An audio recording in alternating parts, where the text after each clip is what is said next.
The Man with 1,000 Legs by Frank Belknap Long.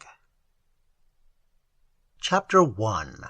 Statement of Horace Randall, Psychoanalyst. Someone rapped loudly on the door of my bedroom. As it was past midnight, and I'd been unable to sleep, the disturbance was not entirely welcome. "Who's there?" I asked. "A young man that insists on being admitted, sir," replied the raucous voice of my housekeeper. "A young man, and very pale and thin he is, sir. What says he's business that won't wait. He's in bed, I says, but then he says as how you're the only doctor what can help him now. He says as how he hasn't slept or ate for a week, and ain't nothing but a boy, sir." "Tell him he can come in," I replied as I slid into my dressing gown and reached for a cigar. The door opened to admit a thin shaft of light and a young man so incredibly emaciated that I stared at him in horror. He was 6 feet tall and extremely broad-shouldered, but I doubt if he weighed 100 pounds. As he approached me, he staggered and leaned against the wall for support. His eyes fairly blazed. It was obvious that he was in a highly agitated state and, quite probably, in desperate need of reassurance. I gently indicated a chair, and he collapsed into it. For a moment he sat and surveyed me. When I offered him a cigar, he brushed it aside with a gesture of contempt. "I don't smoke," he snapped. "It's the last thing I'd care to do. Nothing interferes with clear thinking quite so much as overindulgence in tobacco." I hadn't found that to be particularly true, but his prejudice seemed so pronounced that arguing with him about it would have given me no pleasure. I studied him curiously. He was apparently an extraordinary young man. His forehead was high and broad, his nose was curved like a scimitar, and his lips were so tightly compressed that only a thin line indicated his mouth. I waited for him to speak, but silence enveloped him like a rubber jacket. I shall have to break the ice somehow, I reflected, and then suddenly I heard myself asking, "You have something to tell me, some confession, perhaps, that you wish to make to me?" My question aroused him. His shoulders jerked, and he leaned forward, gripping both arms of his chair.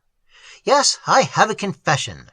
Do you know what it means to be denied the privilege of enlarging the boundaries of human knowledge when you have added a new dimension to human thinking? Once the entire scientific world listened to me with respect and knew how important listening was, and now—" He was trembling so violently that I was obliged to lay a restraining hand on his arm. Delusions of grandeur, I thought, emotional instability so pronounced, almost always has a paranoid component. He's overcompensating for a deep-seated feeling of insecurity. "When society denies a man of creative genius his birthright," he went on, "let society take care. I am so afraid of what I may do that it has made me ill." "A conservative course of treatment," I began. "I want no treatment," he shouted, and then, in a less agitated voice, "You would be surprised, perhaps, if I told you my name." "What is your name?" I asked. "Arthur St. Amand," he replied, and stood up. I was so astonished that I almost dropped my cigar. I may even add that I was momentarily awed. Arthur St. Amand. "Arthur St. Amand," he repeated. "You are naturally amazed to discover that the pale, harassed, and emotionally disturbed youth you see before you was once called the peer of Newton and Leonardo da Vinci. It has its grimly ironic aspects, no doubt, but the tragedy remains. Like Dr. Faustus, I once looked upon the face of God, and now I'm less than any schoolboy." "You are still very young," I gasped. "You can't be more than 24. "I am 23, he said. "It was precisely 3 years ago that I published my brochure on etheric vibrations. For 6 months I lived in a blaze of glory. I was the marvelous boy of the scientific world, and then that Frenchman advanced his theory." "I suppose you mean Monsieur Paul Rondoli," I interrupted. I recalled the sensation his startling refutation made at the time. He completely eclipsed you in the popular mind, and later, in the scientific world, declared you a fraud. Your star set very suddenly." "But it will rise again," exclaimed my young visitor. "The world will discuss me again, and this time I shall not be forgotten. I shall prove my theory. I shall demonstrate that the effect of etheric vibration on single cells is to change... He hesitated, and then suddenly shouted, "But no! I shall tell no one! I came here tonight to unburden my mind to you. At first I thought of going to a priest. It is necessary that I should confess to someone. When my thoughts are driven in upon themselves, they become monstrous. I chose you because you are a man of intelligence and imaginative discernment, and you will have heard many confessions. But I shall not discuss etheric vibrations with you. When you see it, you will understand." He turned abruptly and walked out of the room and out of my house without once looking back. I never saw him again. Chapter 2. Diary of Thomas Shiel, Novelist and Short Story Writer. July 21st. This is my 4th day at the beach. I've already gained 3 pounds, and I'm so sunbaked that I frightened a little girl when I went swimming this morning. She was building sandcastles, and when she saw me, she dropped her shovel and ran shrieking to her mother. "Horrible black man!" she shouted. I suppose she thought I was a genie out of the Arabian Nights.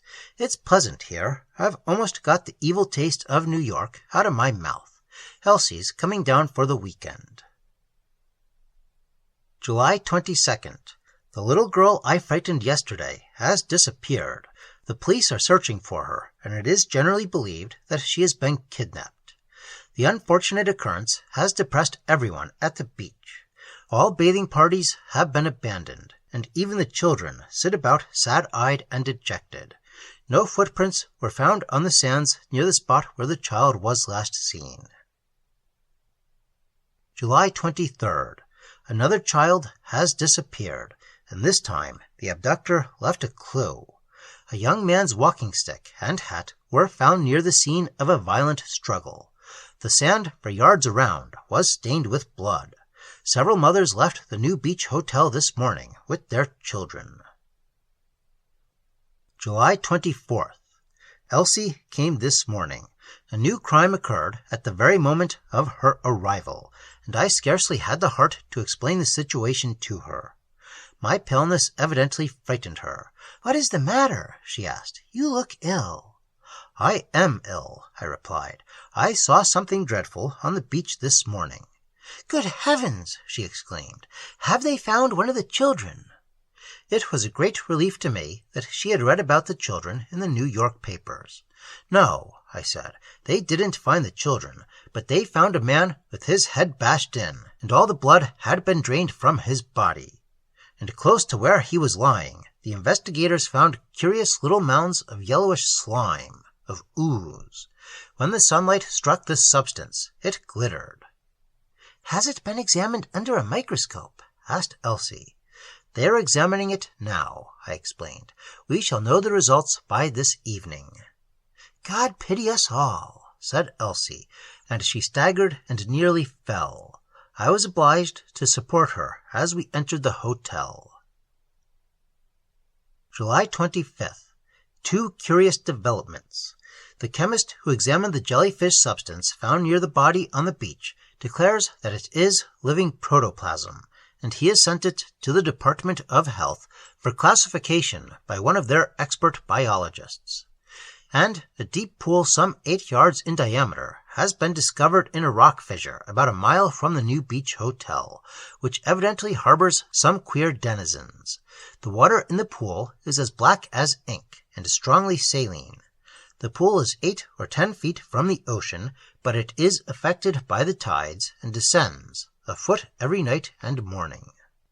This morning, one of the guests of the hotel, a young lady named Clara Phillips, had come upon the pool quite by accident, and being fascinated by its sinister appearance, had decided to sketch it. she had seated herself on the rim of the rock fissure and was in the act of sketching in several large boulders and a strip of beach when something made a curious noise beneath her. "Gulp," it said. "Gulp." She gave a little cry and jumped up just in time to escape a long golden tentacle which slithered toward her over the rocks.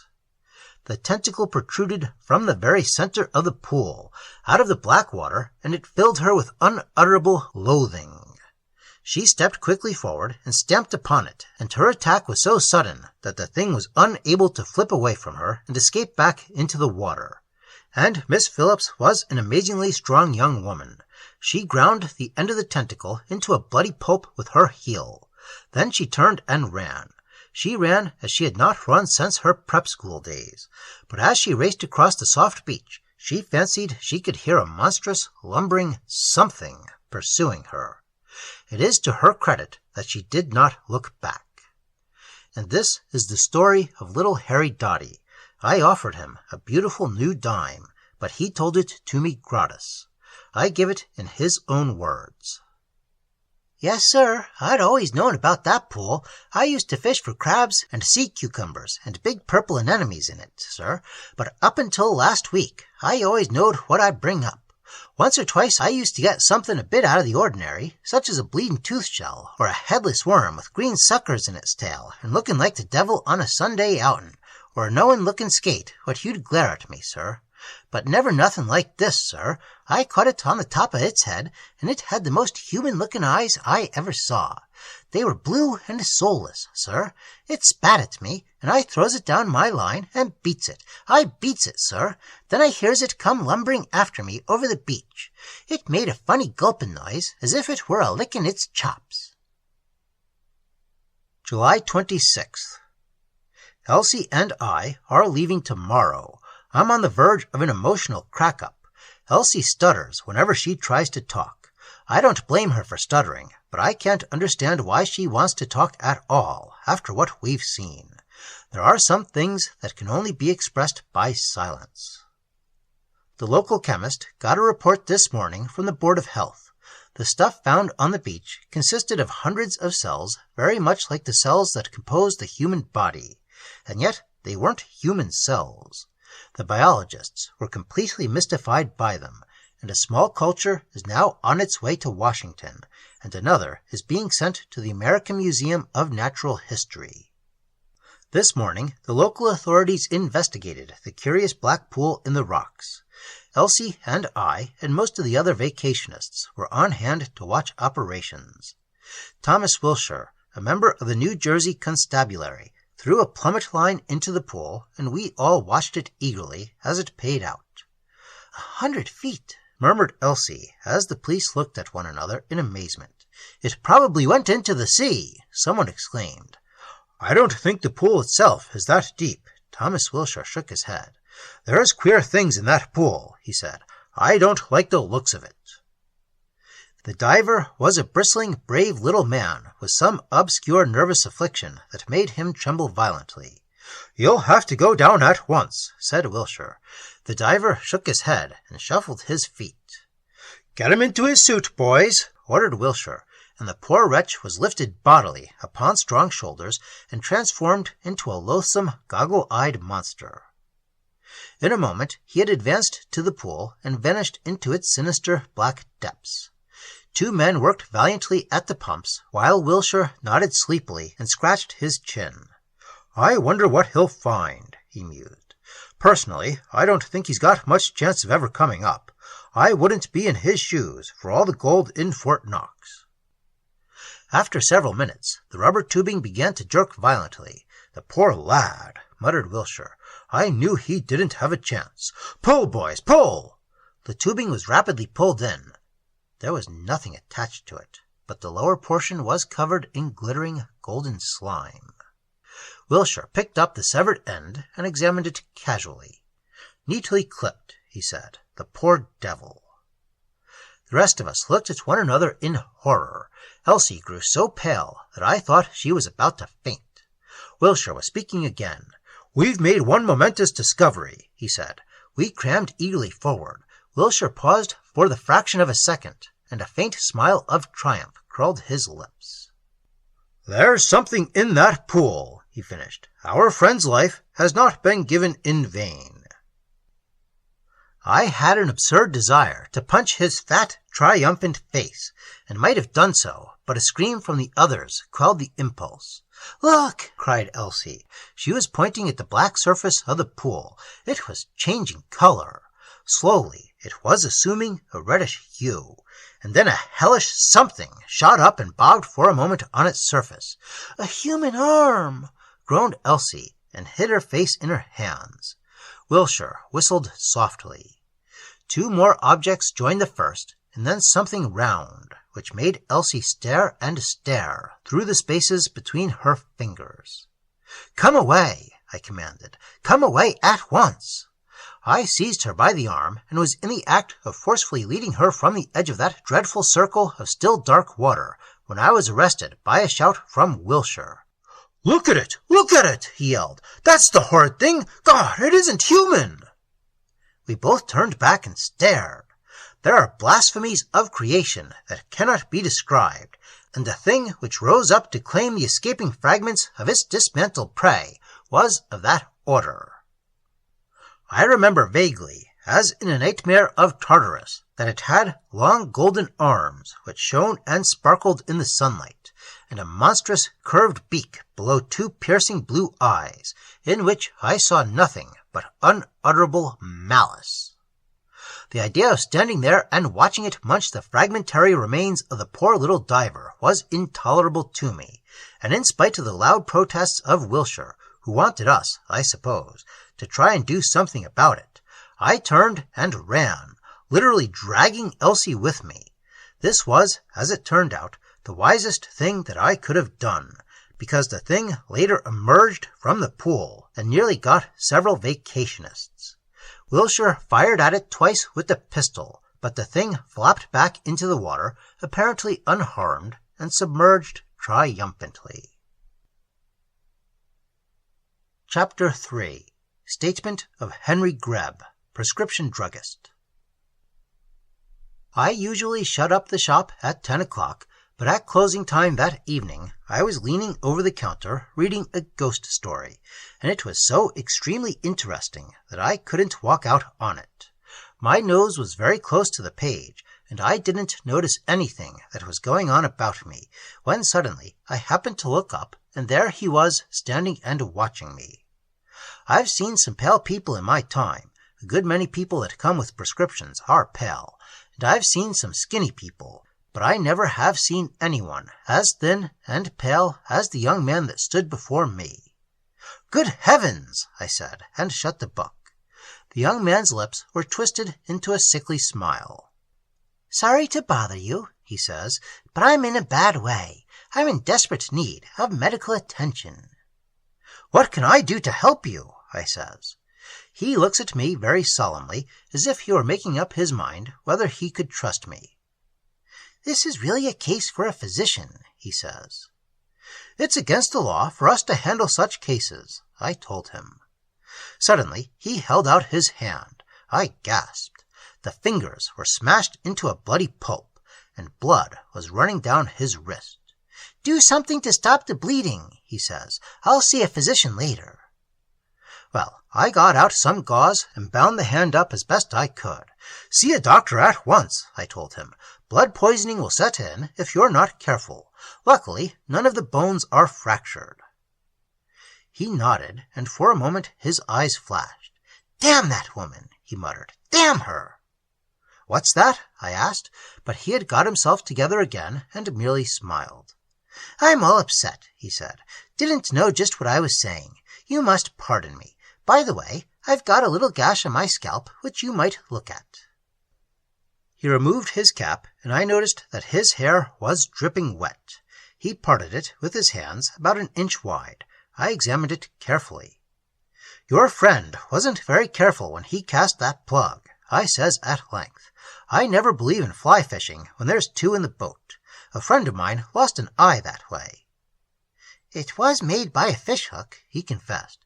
"You're something of a Sherlock Holmes, aren't you?" I brushed aside his compliment with a careless gesture and turned for the bottle of carbolic acid which rested on the shelf behind me. It was then that I heard something between a growl and a gulp from the young man. I wheeled abruptly and caught him in the act of springing upon me. He was foaming at the mouth, and his eyes bulged. I reached forward and seized him by the shoulders, and in a moment we engaged in a desperate struggle upon the floor. He bit and scratched and kicked at me, and I was obliged to silence him by pummeling his face. It was at that moment that I noticed a peculiar fishy odor in the room, as if a breeze from the sea had entered through the open door. For several moments I struggled and fought and strained, and then something seemed to give suddenly beneath me. The young man slipped from my grasp and made for the door. I endeavored to follow, but I stumbled over something slippery and fell flat upon my face. When I got up, the young man was gone, and in my hand I held something so weird that I could scarcely believe that it was real, and later I flung it from me with a cry of disgust. It was a reddish, rubbery substance about 5 inches long, and its under edge was lined with little golden suckers that opened and closed while I stared at them. I was still laboring under a fearful strain when Harry Morton entered the shop. He was trembling violently, and I noticed that he gazed fearfully behind him as he approached the counter.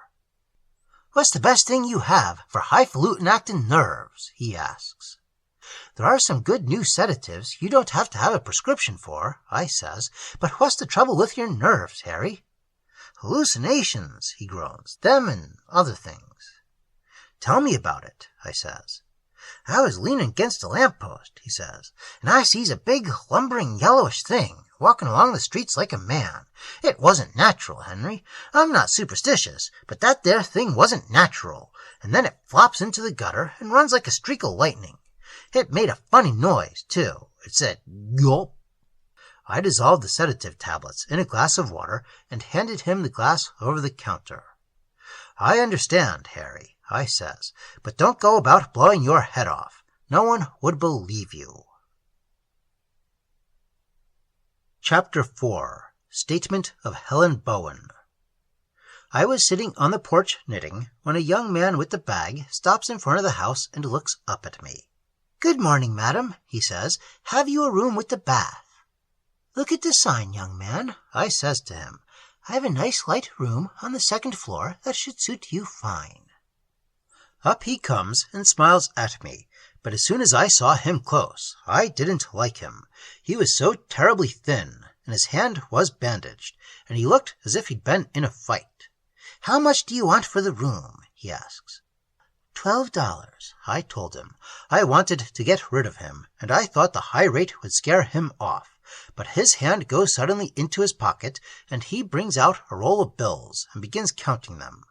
I gets up very quickly and bows politely to him and takes his grip away from him and rushes into the hall with it. I didn't want to lose a prospect like that. Cousin Hiram has a game which he plays with shells, and I knew that the young man would be Cousin Hiram's oyster. I takes him upstairs and shows him the room, and he seems quite pleased with it. But when he sees the bathtub, he becomes as wildly excited as a schoolboy seeing a lot of nice ripe apples on a tree he can climb, and starts acting so odd that I begins to suspect that he is going out of his mind. "It's just the right size," he shouts. "I hope you won't mind my keeping it filled all day. I bathe quite often, but I must have some salt to put into it. I can't bathe in fresh water." He's certainly a weird one, I thought, but I ain't complaining. It isn't often Hiram and I land a fish as rich as this one. Finally, he calms down and pushes me out of the room. "Everything's all right," he says, "but I don't want to be disturbed. When you get the salt, put it down in the hall and knock on the door. Under no circumstances must anyone enter this room." He closed the door in my face, and I heard the key grate in the lock. I didn't like it, and I didn't like the sounds that began to come from behind the door. First, I heard a great sigh, as if somehow he had got something disagreeable off his chest, and then I heard a funny gulping sound that I didn't like. He didn't waste any time in turning on the water either. I heard a great splashing and wallowing, and then, after about 15 minutes, everything became as quiet as death. We didn't hear anything more from him until that evening, when I sent Lizzie up with the salt. At first she tried the door, but it was locked, and she was obliged to put the bag down in the hall. But she didn't go away. She squeezed up close against the wall and waited. After about 10 minutes, the door opened slowly, and a long, thin arm shot out and took in the bag. Lizzie said that the arm was yellow and dripping wet, and the thinnest arm she had ever seen. "But he's a thin young man, Lizzie," I explains to her. "That may be," she says, "but I never saw a human being with an arm like that before." Later, along about 10 o'clock, I should say, I was sitting in the parlor sewing when I felt something wet land on my hand. I looked up, and the ceiling was dripping red. I mean just what I say. The ceiling was all moist and dripping red. I jumped up and ran out into the hall. I wanted to scream, but I bit my lips until the blood begins running down my chin, and that makes me sober and determined. "That young man must go," I says to myself. "I can't have anything that isn't proper going on in this house." I climbs the stairs, looking as grim as death, and pounds on the young man's door. "I won't stand for whatever's going on in there," I shouted. "Open that door." I heard something flopping about inside, and then the young man speaking to himself in a very low voice. "Its demands are insatiable, the vile, hungry beast. Why doesn't it think of something besides its stomach? I didn't want it to come then, but it doesn't need the ray now. When its appetite is aroused, it changes without the ray. God, but I had a hard time getting back. Longer and longer between." Suddenly he seemed to hear the pounding. His queer chattering stops, and I hear the key turn in the lock. The door opens ever so slightly, and his face looks out at me. He is horrible to look at. His cheeks are sunken, and there are big, horrid rings under his eyes. There is a bandage tied about his head. "I want you to leave at once," I tells him. "There's queer things going on here, and I can't stand for queer things. You've got to leave." He sighed and nodded. "It's just as well, perhaps," he says. "I was thinking of going anyway. There are rats here." "Rats?" I gasped, but I wasn't really surprised. I knew there were rats in the house. They made life miserable for me. I was never able to get rid of them. Even the cats feared them. "I can't stand rats," he continues. "I'm packing up, clearing out now." He shuts the door in my face, and I hears him throwing his things into a bag. Then the door opens again, and he comes out on the landing. He is terribly pale, and he leans against the wall to catch himself, and then he starts descending the stairs. I watches him as he goes down, and when he reaches the first landing, he staggers and leans against the wall. Then he seems to grow shorter, and he goes down the last flight 3 steps at a time. Then he makes a running leap toward the door. I never saw anyone get through a door so quick, and I begins to suspect that he's done something that he's ashamed of. So I turns about and goes into the room. When I looks at the floor, I nearly faints. It's all slippery and wet, and 7 dead rats are lying on their backs in the center of the room. They are the palest looking rats I've ever seen.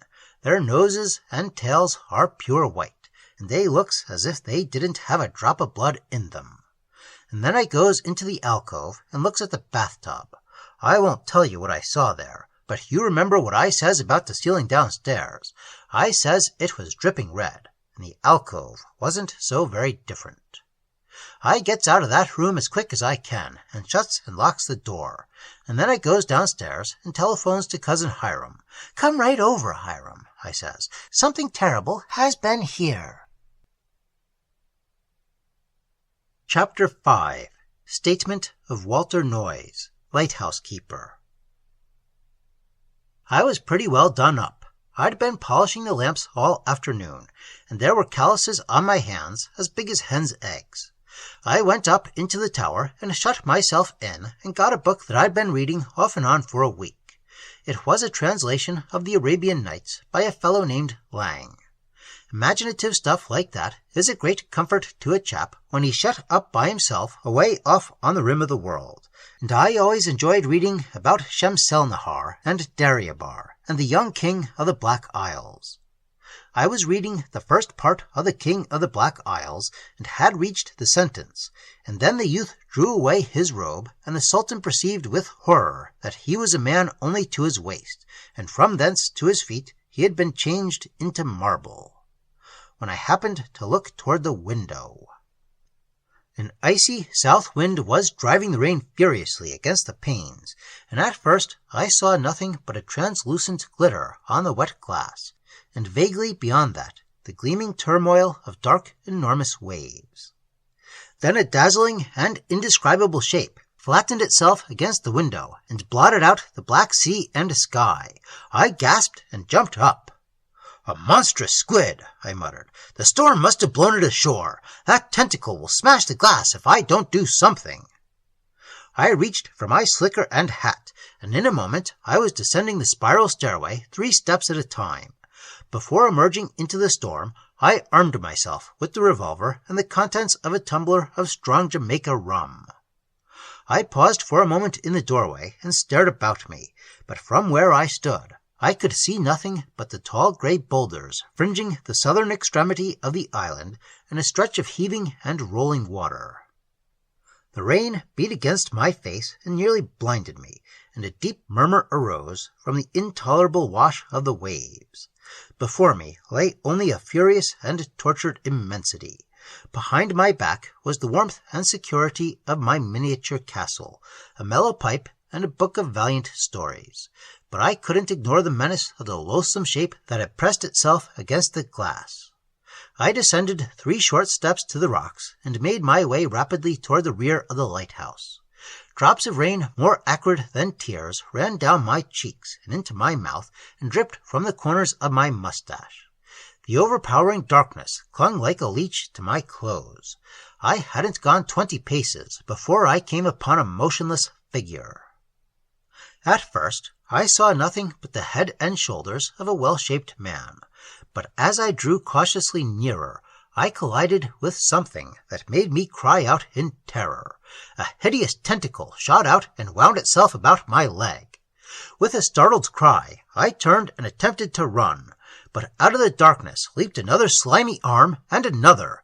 My fingers tightened on the revolver in my pocket. I whipped it out and opened fire on the writhing horrors. The report of my gun echoed from the surrounding boulders. A sudden, shrill scream of agony broke the quiet that followed. Then and there came a voluble, passionate pleading. "Don't shoot again! Please don't! I'm done up! I was done up when I came here, and I want help! I didn't intend to harm you. Before God, I didn't intend that they should attack you. But I can't control them now. They're too much for me. It's too much for me. Pity me!" For a moment I was too dazed to think. I stared stupidly at the smoking revolver in my hand, and then my eyes sought the ocean. The enormous waves calmed me. Slowly I brought my eyes to bear on the thing before me. But even as I stared at it, my brain reeled again, and a deadly nausea came upon me. And then the youth drew away his robe, and the Sultan perceived that he was a man only to his waist. Several feet from where I stood, a monstrous jelly spread itself loathsomely over the dripping rocks, and from its veined central mass 1,000 tentacles descended and writhed like the serpents on the head of a Medusa, and growing from the middle of this obscenity was the torso and head of a naked young man. His hair was matted and covered with seaweed, and there were bloodstains upon his high white forehead. His nose was so sharp that it reminded me of a sword, and I momentarily expected to see it glitter in the dim, mysterious light. His teeth chattered so loudly that I could hear them from where I stood, and as I stared wordlessly at him, he coughed violently and foamed at the lips. "Whiskey," he muttered. "I'm all done up. I ran into a ship." I was unable to speak, but I believe I made some strange noises in my throat. The young man nodded hysterically. "I knew you'd understand," he muttered. "I'm up against it, but I knew you'd help me pull through. A glass of whiskey." "How did that thing get you?" I shrieked. I had found my voice at last, and was determined to fight my way back to sanity. "How did that thing get its loathsome coils on you?" "It didn't get me," groaned the young man. "I'm it." "You're what?" "A part of it," replied the young man. "Isn't that thing swallowing you?" I screamed at him. "Aren't you going down into its belly at this moment?" The young man sadly shook his head. "It's a part of me," he said again, and then more wildly, "I must have something to give me strength. I'm all in. I was swimming on the surface, and a ship came and cut off 6 of my legs. I'm weak from loss of blood, and I can't stand." A lean hand went up and brushed the water from battered eyes. "A few of them are still lively," he said, "and I can't control them. They nearly got you, but the others are all in. I can't walk on them." With as much boldness as I could muster, I raised my revolver and advanced upon the thing. "I don't know what you're talking about," I cried, "but I'm going to blow this monster to atoms." "For heaven's sake, don't!" he shrieked. "That would be murder. We're a human being." A flash of scarlet fire answered him. Almost unconsciously, I had pressed upon the trigger, and now my weapon was speaking again. "I'll blow it to tatters," I muttered between my teeth. "The vile, crawling devil!" "Don't! Don't!" shrieked the young man, and then an unearthly yell came out of the darkness. I saw the thing before me quiver in all its folds, and then it suddenly rose up and towered above me. Blood spurted from its huge bloated body, and a crimson shower descended upon me. High above me, 100 feet in the air, I saw the pale, agonized face of the young man. He was screaming defiantly. He appeared to be walking on stilts. "You can't kill me," he yelled. "I'm stronger than I thought. I'll win out yet." I raised my revolver to fire again, but before I could take aim, the thing swept by me and plunged into the sea. It was perhaps fortunate for me that I did not attempt to follow it. My knees gave beneath, and I fell flat upon my face. When I came to, so far as to be able to speak, I found myself between lean white sheets and staring into the puzzled blue eyes of a government inspector. "You've had a nasty time of it, lad," he said. "We had to give you stimulants. Did you have a shock of a sort?" "Of a sort, yes," I replied, "but it came out of the Arabian Nights." Chapter 6. The Marvelous Boy. Curious manuscript found in a bottle. I was the marvelous boy. My genius amazed the world. A magnificent mind. A sublime destiny. My enemies combined to ruin me. A punctured balloon.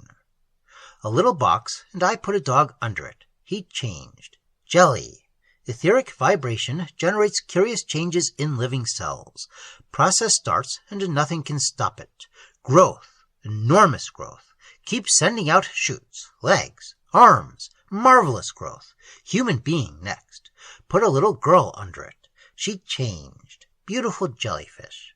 It kept getting larger. Fed it mice. Then I destroyed it. So interesting. Must try it on myself.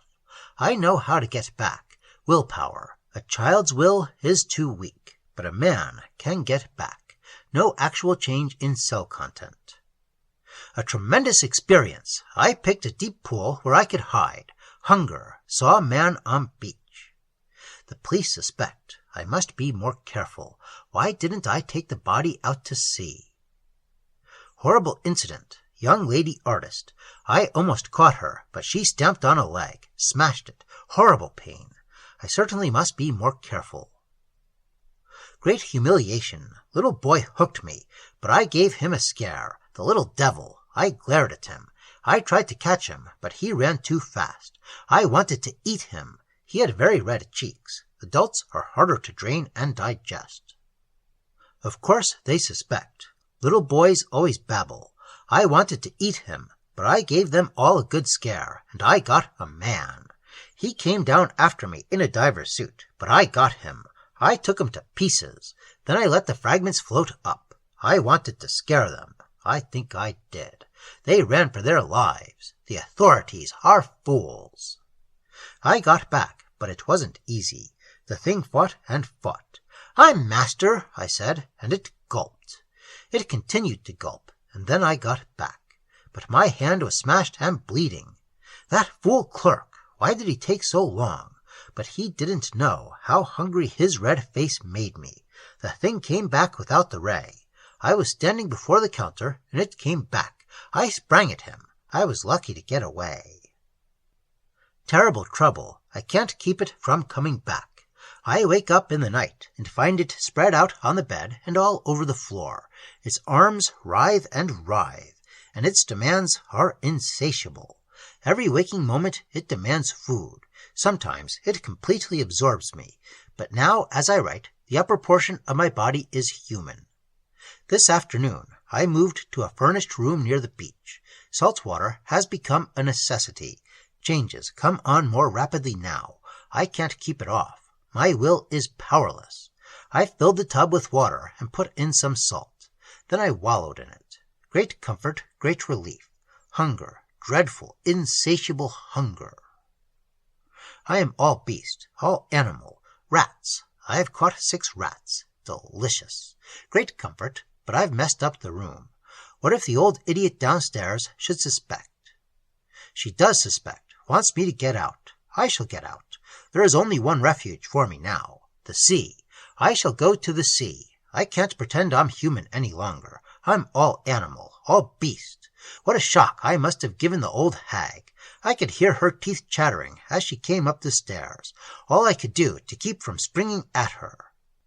Into the sea at last. Great relief, great joy, freedom at last. A ship. I ran head-on into it. 6 arms gone. Terrible agony. Flopped about for hours. Land. I climbed over the rocks and collapsed. Then I managed to get back. Part of me got back. I called for help. A crazy fool came out of the lighthouse and stared at me. 5 of my tentacles sprang at him. I couldn't control them. They got him about the leg. He lost his head, got a revolver and shot at them. I got them under control. Tremendous effort. Pleaded with him. Tried to explain. He would not listen. Shots, many shots, white-hot fire in my body, in my arms and legs. Strength returned to me. I rose up and went back into the sea. I hate human beings. I am growing larger, and I shall make myself felt in the world. Arthur St. Amand. Chapter 7. The Salmon Fisherman. Statement of William Gamwell. There were 5 of us in the boat. Jimmy Sims, Tom Snodgrass, Harry O'Brien, Bill Sampson, and myself. Jimmy, I said, we may as well open the lunch. I'm not particularly hungry, but the salmon all have their noses stuck in the mud.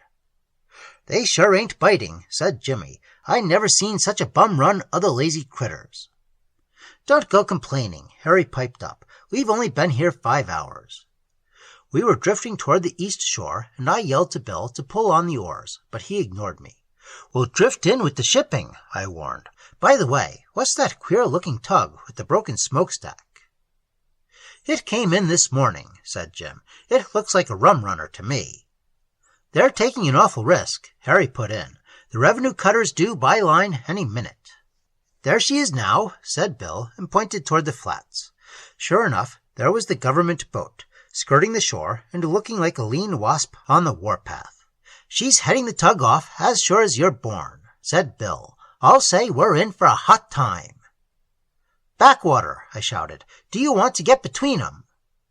Tom and Bill pulled sturdily on the oars, and our boat swung out in the direction of the west shore, and then the current took us and carried us downstream. A signal flag flashed for a moment on the deck of the cutter. Jimmy translated it for us. Stand to, or we'll fire, he exclaimed. Now let's see what the tug's got to say to that. The tug apparently decided to ignore the command. It rose on a tremorless well and plunged doggedly forward. A vast black column ascended from its broken smokestack. They're putting on steam, cried Bill, but they haven't a chance in the world. Not a chance, confirmed Tom.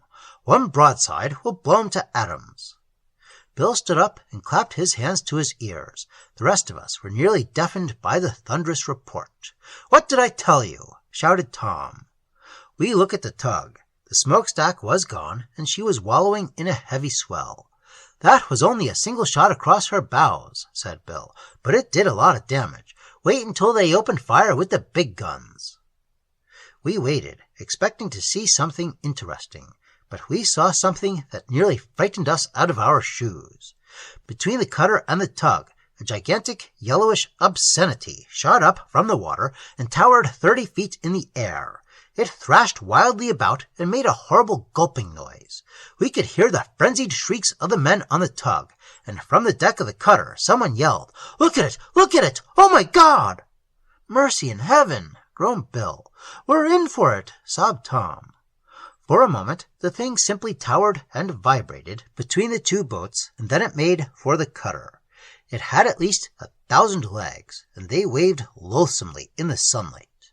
It had a hooked beak and a great mouth that opened and closed and gulped, and it was larger than a whale. It was horribly, hideously large.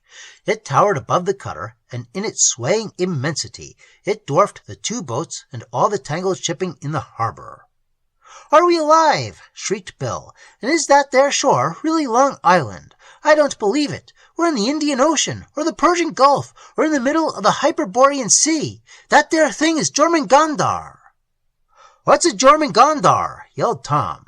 He was at the end of his rope and clutching valiantly at straws. "Them things what live in the bottom of the Arctic seas," groaned Bill. "They comes up for air once in 100 years. I'll take my oath that there thing's a Jormungandr." Jormungandr or not, it was apparent to all of us that the monster meant business. It was bearing down upon the cutter with incredible ferocity. The water boiled and bubbled in its wake. On the other boats, men rushed to the rails and stared with wide eyes. The officers of the cutter had recovered from their momentary astonishment, and were gesticulating furiously and running back and forth on the decks. 3 guns were lowered into position and directed at the onrushing horror. A little man with gilt braid on his sleeves danced about absurdly on his toes and shouted out commands at the top of his voice. "Don't fire until you can look into his eyes," he yelled. "We can't afford to miss him. We'll give him a broadside he won't forget." "It isn't human, sir," someone yelled. "There was nothing like it before in the world." The men aboard the tug were obviously rejoicing. Caps and pipes ascended into the air, and the decks echoed with loud shouts of triumph. We could hear the shouts as clearly as if we'd been right on the tug's foredeck, joining in the celebration. "Fire!" shouted the blue-coated midget on the cutter. "It won't do 'em no good," shouted Bill as the thunder of the guns smote our ears. "It won't do 'em a bit of good." As it turned out, Bill was right. The tremendous discharge failed to arrest the progress of the monster. It rose like a cloud from the water and flew at the cutter like a flying fish. Furiously, it stretched forth its enormous arms and embraced the cutter.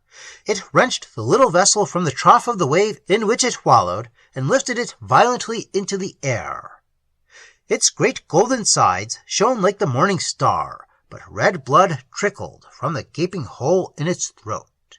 Yet it ignored its wounds. It lifted the small steel ship into the air in its gigantic weaving arms. I shall never forget that moment. I have but to shut my eyes, and it is before me now.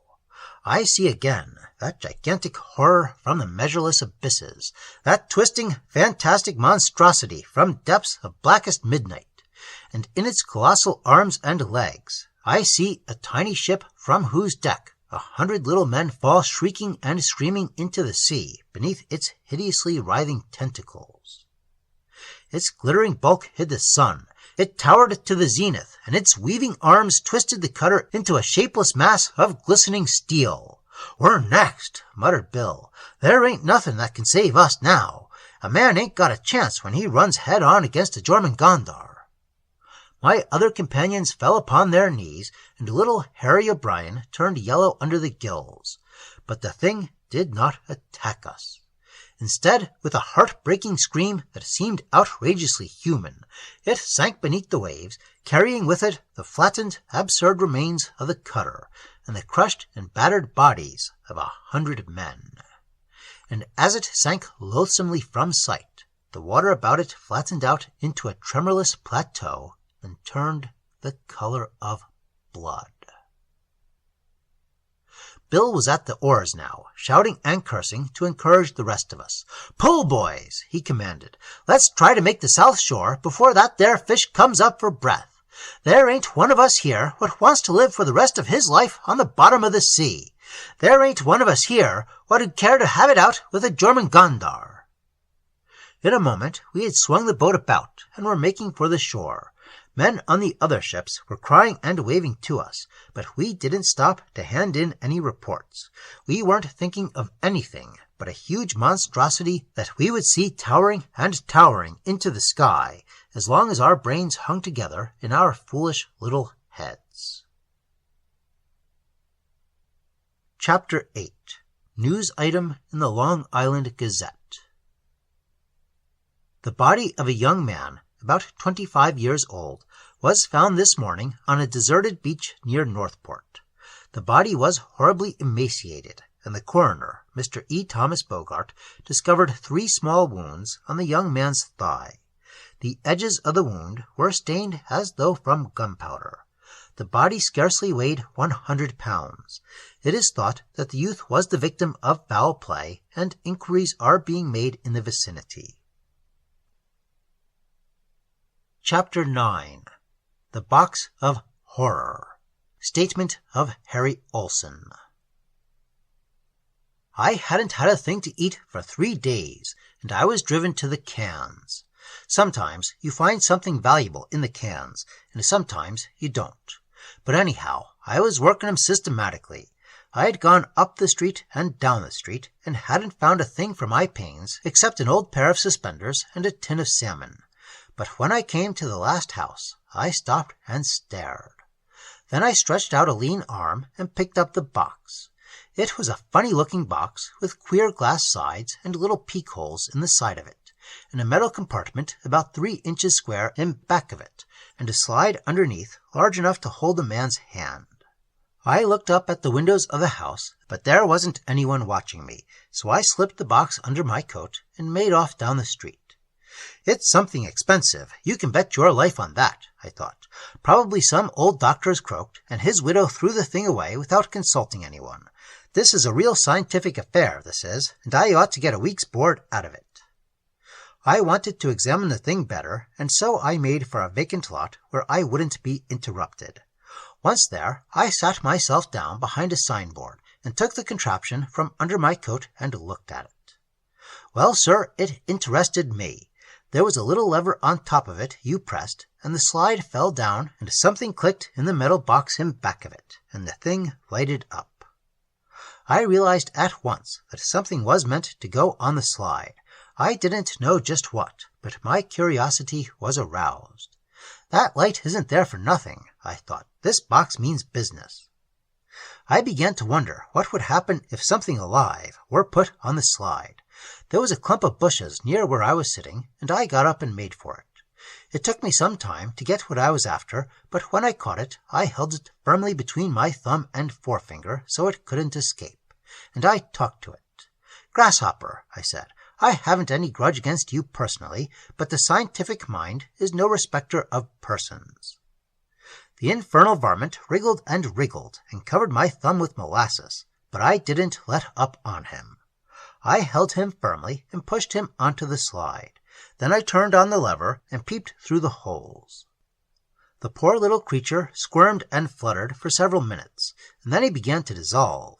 He got flabbier and flabbier, and soon I could see right through him. While he was nothing but ooze, he began to wriggle. I dumped him on the ground, and he scurried away faster than a centipede.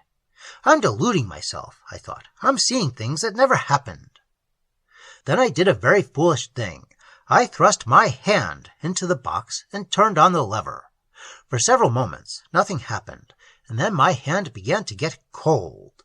I peeped through the holes, and what I saw made me scream and draw my hand out and go running about the lot like a madman. My hand was a mass of writhing, twisting snakes. Leastwise, they looked like snakes at first, but later I saw that they were soft and yellow and rubbery, and much worse than snakes. But even then, I didn't altogether lose my head. Leastwise, I didn't lose it for long. This is sheer hallucination, I said to myself, and I am going to argue myself out of it. I sat down on a big boulder and held my hand up and looked at it. It had 1,000 fingers, and they dripped, but I made myself look at 'em. I did some tall arguing. "Snap out of it," I said. "You're imagining things." I thought the fingers began to shorten and stiffen a little. "You're imagining all this," I continued. "It's the sheerest bunk. That box isn't anything out of the ordinary." Well, sir, you may not believe it, but I argued myself back into sanity. I argued my hand back to normal. The wriggling, twisting things got shorter and fatter and joined together, and before long I had a hand with fingers. Then I stood up and shouted. Luckily, no one heard me, and there wasn't anyone to watch me dancing about on my toes either. When I got out of breath, I picked the infernal box up and walked away with it. I made directly for the river. "You've had your day," I said. "You won't turn any more poor critters into jellyfish." Well, sir, I threw the vile thing into the river, but first I smashed it against the planks on the wharf until it looked like nothing on earth under the stars. "And that's the end of you!" I shouted as it sank. I ought to have got a medal for that, but I ain't complaining. It isn't every man has the pleasure of calling himself a disinterested benefactor of humanity.